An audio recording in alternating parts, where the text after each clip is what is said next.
Sahabat Nova masih bingung akan mendaftar sebagai PNS atau PPPK? Nah, ternyata segini perbedaan gaji dari PNS dan PPPK. Kamu perlu mengeceknya sebelum mendaftar ya. Yuk dapatkan informasinya di video ini, tapi sebelum itu like dulu video ini, subscribe YouTube channel Nova dan bunyikan lonceng notifikasi supaya kamu tidak ketinggalan video menarik lainnya. Seleksi CPNS dan PPPK 2021 kini diperpanjang hingga 26 Juli 2021. Bukan hanya formasi, gaji yang akan diterima PNS dan PPPK juga berbeda. Ini daftar gaji PNS dan PPPK di setiap golongan. Sama halnya dengan PNS, selain gaji, PPPK juga bisa menerima penghasilan lain berupa tunjangan, honor, dan perjalanan dinas yang diatur berdasarkan standar biaya masukan yang dirilis Kementerian Keuangan atau Kemenku. Beberapa tunjangan yang bisa didapatkan PPPK antara lain tunjangan keluarga, tunjangan pangan, dan tunjangan jabatan. Besaran penghasilan di luar gaji PPPK tersebut sepenuhnya merupakan wewenang instansi pemerintah yang mengangkat PPPK. Dalam peraturan besaran gaji PPPK, pemerintah sudah mengeluarkan peraturan presiden atau Perpres nomor 98 tahun 2020 tentang gaji dan tunjangan pegawai pemerintah dengan perjanjian kerja.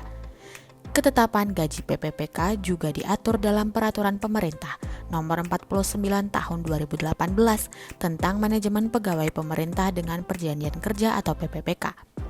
Disebutkan dalam regulasi tersebut, gaji PPPK sama dengan gaji PNS sesuai dengan pangkat golongannya dengan skema masa kerja golongan atau MKG. Dan inilah perbedaan dengan sistem gaji honorer.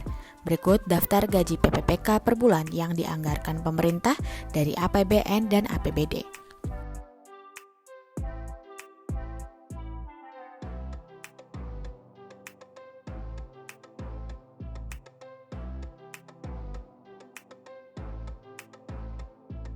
Dengan menggunakan skema penggajian berdasarkan golongan sebagaimana yang berlaku pada PNS, gaji yang diterima PPPK akan mengalami kenaikan setelah golongan pegawai bersangkutan disesuaikan atau mengalami kenaikan.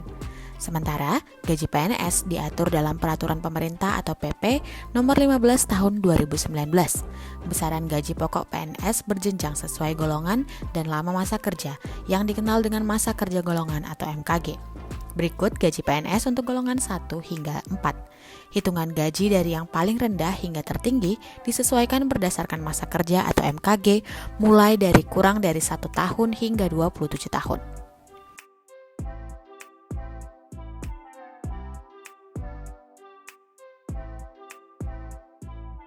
Sebagaimana PPPK yang bisa menerima tunjangan keluarga, tunjangan pangan, dan tunjangan jabatan, semua tunjangan PPPK tersebut juga bisa didapatkan PNS.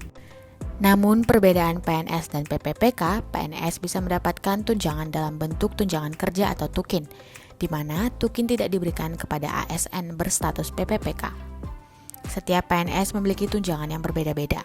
Ini tergantung dari masa kerja, instansi, serta jabatan yang diembannya, baik pelaksana maupun fungsional. Tunjangan yang bisa didapat PNS antara lain tunjangan keluarga, tunjangan anak, tunjangan kemahalan, tunjangan beras, tunjangan jabatan, tunjangan kinerja, dan sebagainya. Untuk besarannya, tunjangan PNS tersebut antara lain tunjangan suami istri sebesar 5% dari gaji pokok. Berikutnya ada tunjangan anak 2% dari gaji pokok dengan maksimal 3 anak, tunjangan makan sebesar 35-41 ribu per hari, tunjangan jabatan, dan perjalanan dinas. Sementara untuk tunjangan kinerja atau lebih dikenal dengan TUKIN bisa jadi merupakan tunjangan yang nilainya paling besar dibandingkan bentuk tunjangan PNS lain, terutama untuk PNS yang tidak menduduki jabatan tertentu.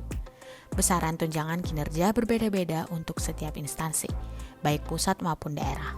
Ini karena landasan hukum TUKIN di setiap instansi pemerintah juga berbeda. Sejauh ini, tunjangan kinerja paling besar bagi PNS yakni didapat oleh PNS yang bekerja di Direktorat Jenderal Pajak atau DJP Kementerian Keuangan. Itu dia sahabat Nova, informasi antara perbedaan gaji PNS dan juga PPPK yang bisa kamu cek sebelum kamu mendaftar. Dapatkan informasi terupdate lainnya di nova.id dan jangan sampai ketinggalan tabloid Nova terbaru.